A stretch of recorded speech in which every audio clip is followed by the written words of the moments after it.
High friends, welcome my channel. আশা করি তোমরা সবাই খুব ভালো আছো, সুস্থ আছো। তো আজকে আমরা বেরিয়ে পড়েছি আবার দেশে। ভ্যাকেশন চলবে আর সুযোগ সুবিধে থাকবে, আর সেই সময় যদি পাহাড়ে না যাই তাহলে কেমন করে হবে? পাহাড়ে তো যেতেই হবে, তাই না? কারণ ছেলের চলছে সামার ভ্যাকেশন, অ্যান্ড তার সাথে ওর মিমিরাও এসেছে, মিমির ফ্যামিলি এসেছে। তো সেখানে তো মিমিদের সাথে কোথাও ঘুরতে যেতেই হবে। তো আমরা আজকে সকাল সকাল মানে 5টার আগেই বাড়ির থেকে বেরিয়ে পড়েছিলাম। এই যে ডুয়ার্সে জানো তো, যখনই বের হই এই যে চা বাগান, জঙ্গল, এগুলো দেখতে দেখতে রাস্তাটা কখন শেষ হয়ে যায়, তারপরে পরেই যে কখন পাহাড় চলে আসে বোঝা মুশকিল। আমরা যারা সমতলে থাকি, পাহাড়টা হচ্ছে একটা আবেগের জায়গা। এই যে দেখো কত সুন্দর চা বাগান, এই চা বাগানের রাস্তাটা দেখতে দেখতে মন জুড়িয়ে যায়। আমি ভাবছিলাম ধরতে পারবো বুঝি, এতটা পাশ দিয়ে যাচ্ছিলো, কিন্তু এটা অনেকটাই দূরে ছিল।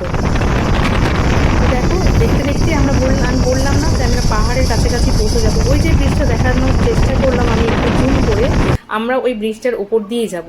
অ্যান্ড আমাদের ড্রাইভার দাদা বললেন যে ওটা হচ্ছে লুপ ব্রিজ। তো এই যে ব্রিজের ওপরে চলে এসেছি।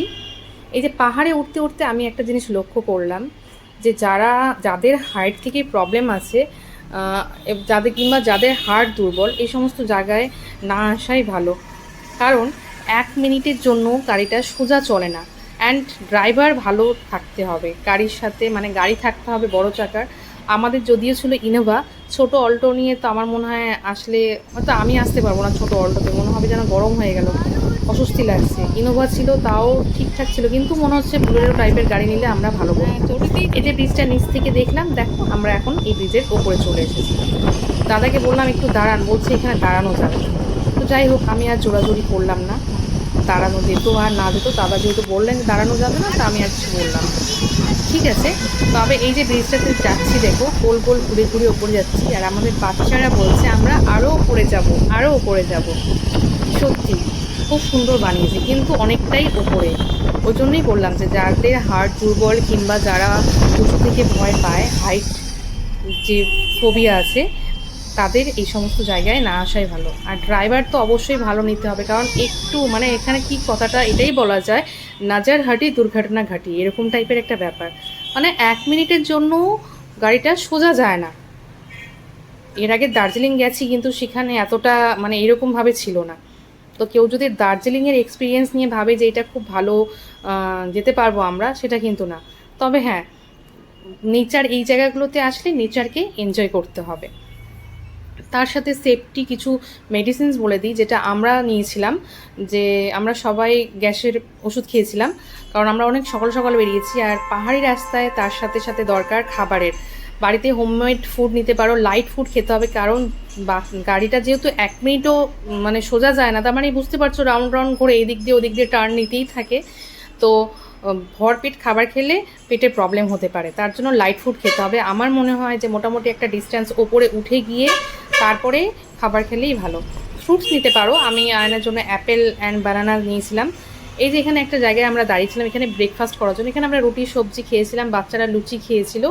বাচ্চারা বলতে আমার ছেলে তো, আয়ান তো রুটি খেয়েছিল, বাকি বোনের বাচ্চা দুটো ওরা লুচি খেয়েছিল, রুটি খেতে পায়নি। এই যে পাহাড়ি ফুল, যেটা আমার ছেলের খুব পছন্দ হয়েছে, বলছে মামা এটা একটু ভিডিও করে রাখো। তা আমি চেষ্টা করেছি, যতটা পেরেছি ভিডিও করে রেখেছি। আরও একটা জিনিস আমি লক্ষ্য করেছিলাম, যে কিছুটা ওপরে ওঠার পরে, ওই যখন লুপ ব্রিজটা বললাম, লুপ ব্রিজে যখন উঠছিলাম, তখনই কিন্তু মনে হচ্ছিলো আমাদের কানটা একটু হালকা বন্ধ বন্ধ হয়ে যাচ্ছে, মানে বদ্ধ বদ্ধ মনে হচ্ছে। জানি না এটা সবার সাথে হয় নাকি, কিন্তু আমাদের সাথে মানে হচ্ছিল এরকম। তো আমাদের ড্রাইভার দাদা বললেন যে না, এটা ওপরে হাইটে গেলে এরকম হয়। আমার মনে হচ্ছিল যে অক্সিজেনের জন্য হয়তো বা হতে পারে। এবার বললাম গ্যাসের ওষুধ, তার সাথে হচ্ছে বমির ওষুধ। বাচ্চা থাকলে অবশ্যই আগেই খাইয়ে দেবে, কারণ এই যে টার্ন নিতে থাকে, টার্ন নিতে নিতে না, যেহেতু পেটটা ফাঁকা থাকে আর কিংবা পেট ভর্তিও থাকে, টার্ন নিতে নিতে একটা সময় গিয়ে বাচ্চাদের একটু বমি বমি ভাব চলে আসতে পারে, বমি করতে পারে, অস্বস্তি লাগতে পারে। তার জন্য তোমরা বমির ওষুধ খাইয়ে দিতে পারো। তার সাথে একটা জিনিস নিতে পারো, হচ্ছে প্যারাসিটামল রাখতে পারো, যদিও প্রয়োজন হবে না, আমাদের হয়নি, তবে এটা রাখতে পারো। এই তো জাস্ট এটা। আর ছোটো বাচ্চা থাকলে কাটা ব্যথা পাওয়ার এগুলো ওষুধ রাখতে পারো, আদার্স কিছু না। দেখো মনে হচ্ছে না মেঘের মধ্যে চলে এসেছি? সত্যিই তাই, মেঘের দেশেই চলে এসেছি। এতটা ওপরে উঠে গেছি যে মনে হচ্ছে সমস্ত কিছু মেঘে ঢাকা। দেখো বাড়িগুলো মেঘে ঢাকা। আমরা যে সেদিনকে ওয়েদারটা এতটাই খারাপ ছিল যে পুরো রাস্তাটা মানে পাহাড়ে কিছুটা ওঠার পরে পুরো রাস্তাটাই এরকম মেঘে ঢাকা ছিল। মানে একটা টাইমে এরকম হচ্ছিল যে সামনে কিছুই দেখা যাচ্ছে না, না রাস্তা দেখা যাচ্ছে না গাড়ি দেখা যাচ্ছে। এই যে দেখো মেঘ দেখতে দেখতে আমরা ফার্স্ট ডেস্টিনেশন আমাদের চলে এসেছি, সেটা হচ্ছে দেখো হ্যাঁ ফার্স্ট ডেস্টিনেশন হচ্ছে আমাদের লোলেগাঁও, যেটার এন্ট্রি টিকিট ছিল 20 রুপিস, যেটা শুধু বড়দের জন্য, মানে আমাদের বড় 4 জনের জন্য দেওয়া হয়েছিল, বাচ্চাদের এখানে কিছু লাগে না। এখানে পার্ক বলতে এইটুকুই বোঝায় যে এই যে নেচারটাকে ফিল করবে, এখানে ফটো ক্লিক করবে, উপর থেকে নিচে দেখবে, নেচারকে ফিল করবে, বসে থাকবে, এটাই। আর এই বাচ্চাদের ছোট ছোট এই যে দোলনা বিশেষ কিছু ছিল না, তবে এই ওপর থেকে নিচে দেখা, কিন্তু আজকে আমরা দেখতে পাইনি, কারণ এই যে দেখো সাইডে পুরো মেঘ ঢাকা, কিছু দেখা যাচ্ছে না। তো ওপর থেকে শহরটা কিভাবে নিচে দেখবো, দেখো দেখো অন্যরা ফটো ক্লিক করতো, তো আমি ভাবতাম আমি কখন গিয়ে ওইভাবে ফটো ক্লিক করব, আমি নিজের চোখে দেখবো, কিন্তু দেখতে পেলাম না, ব্যাড লাগ। তবে এটাও ভালো লাগছে যে মেঘের মধ্যে আমরা ঘুরে ঘুরে বেড়াচ্ছি। কেমন ঘোরা শেষ আমাদের পার্ক, লোলেগাঁও পার্ক যেটা। এগুলো পাহাড়ি ফুল আমার মনে হচ্ছে, আর এখানে অনেক লাগানো আছে, রাস্তাতেও দেখলাম, এদিক দিয়ে ওদিক দিয়ে দেখি এই গাছটাই বেশি আছে। এই যে পার্পেল না ব্লু, কেমন শেডের, light purple or light blue ঠিক জানি না, এরকম টাইপের কালার নিয়ে এই ফ্লাওয়ারগুলো দেখা যাচ্ছে। দেখো নেচারটা কত সুন্দর, মানে আমাদের কাছে হয়তো সুন্দর, জানি না এখানে যারা থাকে তাদের কাছে কতটা সুন্দর। দেখো এখানে হচ্ছে আমরা একটু টিফিন করতে বসেছিলাম, যেখানে পুরো লাইট ফুডই খাবো। তো সমতল আর পাহাড়ের মধ্যে ডিফারেন্স এটাই যে সমতল আর পাহাড়ে আমি যে এইটা ভেজ মোমোজ নিয়েছিলাম, নিয়েছিল 50 রুপিস, কিন্তু টেস্ট ছিল অসাধারণ। মানে সমতলে এরকম টেস্টের মোমো পাওয়া যায় না। তো মোমোস আর তার সাথে যে আমরা মিল্ক টি নিয়েছিলাম, নর্মাল টি যেটা 20 রুপিসের ছিল, কিন্তু খুব সুন্দর টেস্ট ছিল। তো ওই লোলেগাঁও থেকে বেরিয়ে, পার্ক থেকে বেরিয়ে, ওখানে আমরা একটা দোকানে একটু হালকা টিফিন করে নিয়ে আবার বেরিয়ে পড়লাম নেক্সট ডেস্টিনেশনের জন্য। এই যে রাইডার্সরা যাচ্ছে দেখবে, একটা মানে এইরকম এতটা মেঘ, দেখো সামনে কিচ্ছু দেখা যাচ্ছে না, মানে ভীষণ সাবধানে যেতে হবে। এরকম একটা দিনে আমরা ঘুরতে বেরিয়েছি।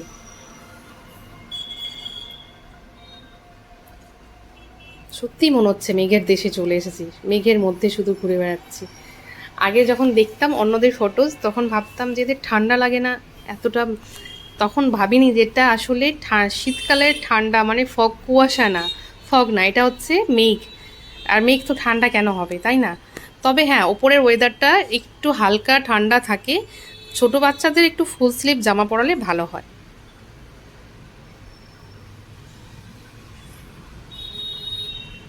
দেখো পুরো মেঘে ঢাকা।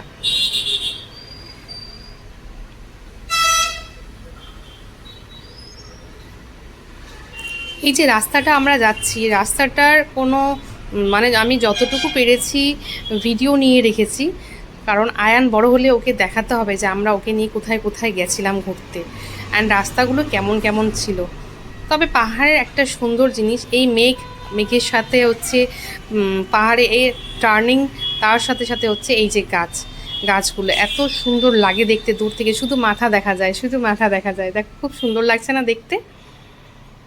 আর এই যে টার্ন, এক একটা টার্ন এত মানে বোঝাই যায় না যে অপোজিট সাইড থেকে কোনো গাড়ি আসতে পারে কি আসছে। তো আমরা গেছিলাম, এটা তো বলাই হয়নি, আমরা গেছিলাম কোচবিহার থেকে, যেখানে আমাদের গাড়ি রেন্ট করা হয়েছিল, যার দাম নিয়েছিল, মানে উনি ভাড়া নিয়েছিলেন আমাদের কাছে 8,500, মানে 8,500। সেখানে হচ্ছে আমরা ওনার গাড়িটা নিয়ে গেছিলাম। ড্রাইভার দাদা উনি সুন্দর গাড়ি চালিয়েছেন, এটুকু বলবো, নাহলে পাহাড়ের এরকম রাস্তা থেকে আমরা সুস্থভাবে ফিরে আসতে পারতাম না, তাই না? তো এই যে নেচার দেখতে দেখতে যাচ্ছি, আর আয়ান বলছে যে মামা, মানে ও খুব খুশি, এমনিতেই বাচ্চারা ঘুরতে গেলে খুব খুশি হয়। এই যে নেক্সট ডেস্টিনেশনে আমরা চলে এসেছি, সেটা হচ্ছে দেলো পার্ক। এখানেও এন্ট্রি সেম 20 রুপিস, যেটা শুধু বড়দের জন্য, ছোটদের জন্য না। তো ডেলো পার্কের গল্প শুনেছিলাম, এখানে অনেক ফ্লাওয়ার্স থাকে, দেখতে ভালো লাগে, রাস্তার দুই পাশে ফ্লাওয়ার্স দিয়ে ভরা থাকে। বাট আমরা যখন আসলাম, মানে আমি যখন আসলাম, যেটা উদ্দেশ্যে আসলাম, সেখানে হচ্ছে সেইভাবে আমার মনটা ভরেনি। কারণ ফুল তো ছিল, কিন্তু এরকমটা না যে প্রচুর আছে, ভরে আছে, ফ্লাওয়ার গার্ডেন টাইপ এরকম হয়ে আছে, এটা না। মানে হয়তো বা আমি ঠিক টাইমে আসতে পারিনি। সো এখানে হচ্ছে আই লাভ কালিম্পং লেখা আছে, যেখানে ফটোজ নেওয়ার জন্য প্রচুর ভিড় ছিল। আমি ফটোজ ওইভাবে ক্লিক করতেই পারিনি, এত ভিড় ছিল। ওই জন্য জাস্ট একটু ওখান থেকে ক্লিক করে নিয়ে বেরিয়ে গেলাম। এই যে যেই ফটোজটা আমি নিতে যাচ্ছিলাম ওপর থেকে নিচে কিছু দেখতে পাচ্ছ নিচে, শুধু মেঘ দেখা যাচ্ছে না, ওই জন্য আমি আমার ফটো সেইভাবে নিতে পারিনি। দেখো শুধু মেঘ দেখা যাচ্ছে, বোঝাই যাচ্ছে না যে কি আছে।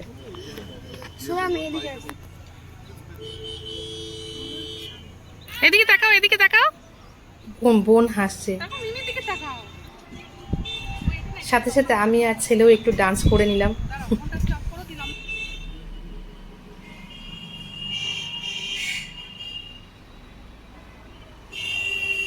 দেখতে পেহেলগাঁও টাইপের না কাশ্মীরে? হ্যাঁ ঠিকই তাই, অনেকে মিনি পেহেলগাঁও বলে এটাকে। তো এখানে হর্স ছিল, হর্স রাইডিং করার জন্য ছেলে বললো, কেন দুটো হর্স ছিল, একটা হোয়াইট আর একটা এটা। হোয়াইটটা যেহেতু তখন অ্যাভেলেবেল ছিল না, মানে অন্যজন উঠে গেছিলো আর ওরা ওয়েট করতে আসছিল না। আয়ান বলছে আমি তো দার্জিলিংয়ে হোয়াইটে উঠেছি, আমি এখন এটাতেই উঠবো। তা যাই হোক, ওরা দুই ভাই মিলে উঠলো। এটার দাম নিল 200, না সরি 150, দুজন মিলে তাই নিল, দুটো বাচ্চা মিলে, মানে একজন উঠলেও 150, দুজন উঠলেও 150, জাস্ট ওইখানে একটা টার্ন নিয়ে আসবে। তো ওরা টার্ন নিতে নিতে এখানে দেখো এত সুন্দর জায়গাটা না, কিন্তু এখানে কিছুক্ষণ পর পরেই মেঘ এত নিচে নেমে আসছে যে মনে হচ্ছে মেঘে পুরো ঢেকে নিয়ে চলে গেল। এই যে হোয়াইট ঘোড়াটা, সাদা ঘোড়াটা, হোয়াইট ওয়ার্ড, আমি ভাবলাম হয়তো যে হারুন উঠবে, কিন্তু ও শুধু এমনি গেছিলো দেখার জন্য। এই যে দেখো ছোট্ট সোনাটাকে সুন্দর সুন্দর বলছি, এরকম ড্রেস আপ করে ওখানে অনেকেই ফটোজ ক্লিক করছিল, তবে আমাদের হয়নি, কারণ আমার ছেলে এগুলো করতে দিতে চায় না, মানে ওরা তো পছন্দ না। আর মাম্মার এমনি নর্মাল থাকবে সেটাই ঠিক আছে। পাহাড়ের ওপরে উঠে আইসক্রিম খাওয়া এটা একটা অন্যরকম এক্সপিরিয়েন্স। আয়ান বলছে ফার্স্ট টাইম আমি পাহাড়ে উঠে আইসক্রিম খাচ্ছি, কারণ দার্জিলিং যখন গেছিলো তখন ওকে আমরা আইসক্রিম খেতে দিইনি। এই যে দেখো বললাম না যে কিছুক্ষণ পর পর এরকম মেঘ এতটা নিচে নেমে আসছে যে সাথে সাথে পুরো ঢেকে যাচ্ছে। খুব সুন্দর জায়গাটা। তার সাথে ছিল দিল পার্কে এই যে রাইড, এইরকম রাইড থাকবে আর বাঙালি ট্রাই করবে না তা কী করে হয়, তাই না? তো দাদাকে বলেছিলাম যে আপনি একটু ভিডিও করে দেবেন, দাদা এইভাবে ভিডিও করে দিয়েছে। তো যাই হোক, যেটুকুই করে দিয়েছে, আমাদের ট্যুরের সমস্ত ফটোজ সব আমার পেজে আপলোড করা আছে, ইনস্টাগ্রাম অ্যান্ড ফেসবুকে। এখানে শুধু ভিডিওটাই আমি রাখছি, ভিডিওটাই এডিট করছি। যদিও আমি এত ভালো ভিডিও এডিট করতে পারি না, আমি ন্যাচারাল রাখতে চাই, কারণ আমি ছেলেকে বড় হলে আমি ওকে ন্যাচারালটাই দেখাতে চাই। তো এইটা হচ্ছে বোন, ওরা ওদের ফ্যামিলি নিয়ে চলে যাচ্ছে। আমি ওকে বললাম যে বাই বাই, চলে যা। যাই হোক, ওরা ওই দিক থেকে ঘুরে আসুক। ওই যে মাঠটা দেখা যাচ্ছে, এটার একটা রাউন্ড দিলেই এখানে হচ্ছে 200, ফুল ফ্যামিলি 200। আর যদি ড্রাইভার নিয়ে যায় তাহলে মনে হয় 100 ছিল। ড্রাইভার মানে ওই দাদা থাকবে, তার সাথে একজন বসতে পারবে। আর ফ্যামিলি হলে 200। ফ্যামিলি আর দুজন বাচ্চাকে তো ওরভাবে কাউন্ট করে না। তো আমরা সে দেলো থেকে এবার বেরিয়ে গেলাম নেক্সট ডেস্টিনেশন, যেটা এখান থেকে আরও একটু উঁচুতে যাব আমরা, আর আবার সেই মেঘের মধ্যে দিয়েই যাব। দেখো কত সুন্দর লাগছে না দেখতে, পাহাড় আর পাহাড়, চারিদিকে শুধু পাহাড় মেঘ, মানে ফোন ক্যামেরাতে কতটা ভালো লাগছে জানি না, তবে সামনের থেকে অসাধারণ। আমরা যখন দার্জিলিং গেছিলাম, দার্জিলিংয়ে যাওয়ার সময় যতটা না রাস্তাটা ভালো লেগেছিল, তার থেকে অনেক বেশি ভালো লেগেছিলো, আমার মনে হয় তোমরা দেখেছো ভিডিওটা, রক গার্ডেন যাওয়ার সময় যা ভিউ, মানে তোমরা যদি কেউ দার্জিলিং যাও তাহলে অন্য কোথাও যাও আর না যাও, রক গার্ডেনটা অবশ্যই যাবে। ওখানকার ভিউ তোমরা মানে দেখে ভুলতে পারবে না এইরকম। তো আমরা এখানেই লাঞ্চ করতে চলে আসলাম। দুপুর হয়ে গেছিলো আর বাচ্চাদের খিদে পেয়েছিলো, কারণ যতই আমরা ফ্রুটস খাই, বিস্কিটস খাই, কিন্তু তারপরেও লাঞ্চ করতে হবে না, খেতে তো হবেই। এই যে আমরা এই গাড়িটাতে করেই গেছিলাম, ইনোভা। তো আমরা এখান থেকে লাঞ্চ করে নিয়ে লাভাটা ছেড়ে এসেছিলাম, আবার লাভাই যাব ফিরে, কারণ এনার্জি না থাকলে ওপরে উঠবো কী করে। ওর জন্য বাচ্চাদের খাইয়ে তার সাথে আমরাও খেয়ে দিয়ে আবার এনার্জি নিয়ে, মানে চার্জ হয়ে, ফুললি চার্জ আমরা এখন চার্জ হয়ে ওপরে আসলাম। অ্যান্ড এখানেও এন্ট্রি টিকিট লাগবে, অ্যান্ড বড়দেরই লাগবে, যেটা হচ্ছে 20 পার হেড। তো এখানেও আমাদের 4টা টিকিটই কাটতে হয়েছিল। 4টা টিকিট কেটে আমরা এখান থেকে উপরের দিকে যাচ্ছি। এই যে ট্রি রুটসগুলো আছে না, এতটাই শক্ত যে মনে হচ্ছে যে মানে সিঁড়ির মতো হয়ে আছে, ওটাতে আমরা সিঁড়ির মতো ধাপে ধাপে উপরে যাচ্ছি। লাভার এই যে এই জায়গার ফটো আমরা অনেকের কাছে দেখতে পেয়েছিলাম। ফাইনালি আজকেও আমি এসেছি, যেখানে শুধু গাছ আর মেঘ। এখানে শুধু এটাই দেখার, আর কিছু নেই।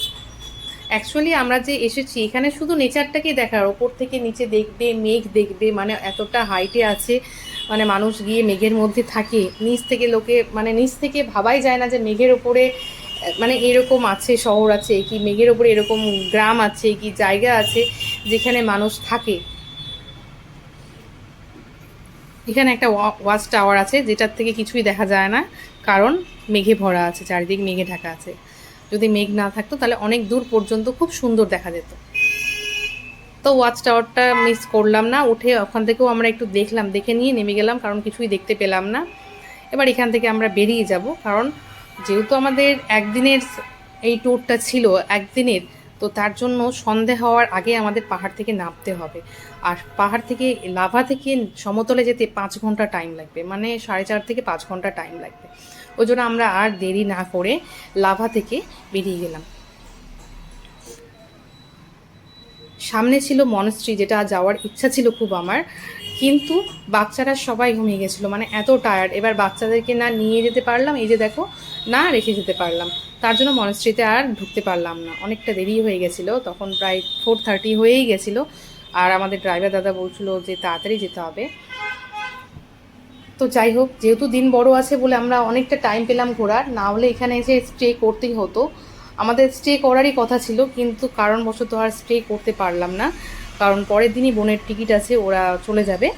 তো ওই জন্য আমরা ওখান থেকে বেরিয়ে গেলাম। এখান থেকে যেতে যেতে একটাই কথা বলবো, যে পাহাড়কে যতটা আমরা ভালোবাসি, সমতলের মানুষ, পাহাড় যেমন আমাদের কাছে একটা আবেগ, তো আমাদের উচিত পাহাড়কে সুন্দর রাখা, তাই না?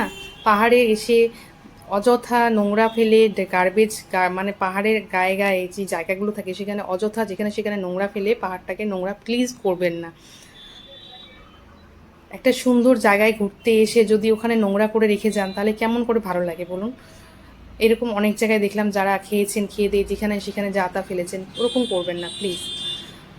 গাড়িতে রাখুন, নিজের কাছে রাখুন, যেখানে ডাস্টবিন পাবেন সেখানে ফেলবেন, শুধুই যেখানে সেখানে যেটা সেটা ফেলে রাখবেন না, এটুকুই বলবো। ওভারঅল আমাদের আজকের কি বলবো, জার্নিটা খুব ভালো ছিল। বাচ্চাদের নিয়ে আমি একটা নতুন এক্সপিরিয়েন্স করলাম, নিউ এক্সপিরিয়েন্স হলো আমার, যে মানে এইরকম রাস্তা হবে আমি ভাবতে পারিনি, যে এত টার্ন নিয়ে নিয়ে উপরে উঠবো অ্যান্ড নিচে নামবো। শুধু ঘুরতে আছি, কিন্তু নেচার যদি বলো তাহলে খুব সুন্দর। মানে আমি এক কথায় বলতে পারি আজকের দিনের ব্যাপারে, যে মেঘের দেশে কিংবা মেঘের মধ্যে আজকের সারাদিন, এটাই আমি বলতে পারবো। তো আমি গল্প করতে করতে পুরো, যেহেতু যাওয়ার সময় আমি ভিডিও ক্লিক করেছিলাম অল্প অল্প, ওই জন্য আর কিছু করলাম না। তো আমরা এখানে সন্ধে হয়ে গেছে, মানে সন্ধে হয়েই গেছে, একটু বাকি ছিল, একটু লাইট ছিল। তো বললাম দাদাকে যে একটু চায়ের বাগানে দাঁড়াতে, আমার ছেলে একটু চা বাগানে যাবে, একটু ফটোজ নেবে, আর ওর টি লিভস নেওয়ার খুব ইচ্ছা। টি লিভস নিয়ে আসলো, 2-3টে নিয়ে ও আসলো, যে ও গেছিলো কোথাও ঘুরতে, ওখান থেকে কিছু একটা নিয়ে আসলো। এই যে দেখতে দেখতে দেখো